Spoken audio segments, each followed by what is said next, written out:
financial change.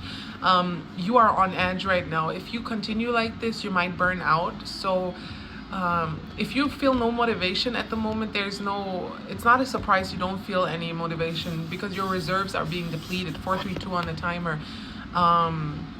You're overwhelmed right now, and Spirit is giving you the advice. See what foundation, like what you already have, the foundations that are tried and tested in your life, what you can fall back on in times of worry, in times of anxiety.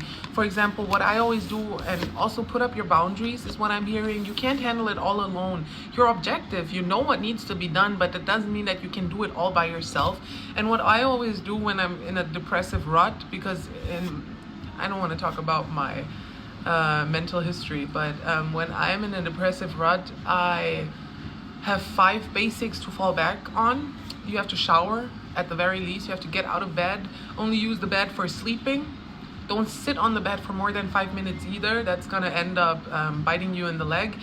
Make sure to brush your teeth, because it just smells better, makes you feel better. You don't have to wash your hair and do all that. That's a whole different routine. That can take a lot of work when you're so exhausted, but at least make yourself presentable. That's why I have these things when it has to be quick in the morning sometimes. Make sure to shower, make sure to brush your teeth so you feel clean. Everything seems more hopeful when you're clean. Make sure to leave the house, and make sure to eat 1 meal at the very least a day.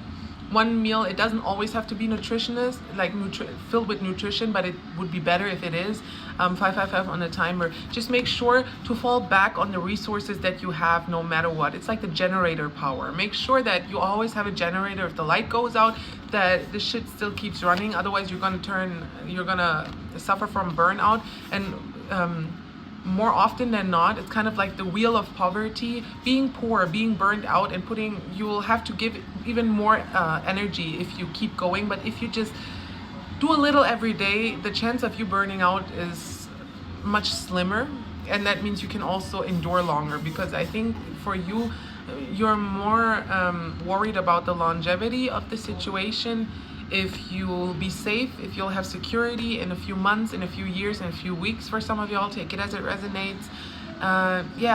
But I think Spirit is about to give you advice, because we already started with fall back on what you already know, fall back on what you have. Hello, just a second. Sorry, I was disrupted. All I was gonna say is that Spirit has already given you certain advice how to deal with this situation. Just fall back on the sources, the resources that you have, that are available to you at the moment, and be grateful for what you have too. It's hard to stay positive when you're in such a chaotic situation, but try to be grateful for what you already have, that you have a bed that you can sleep in. If you don't have that,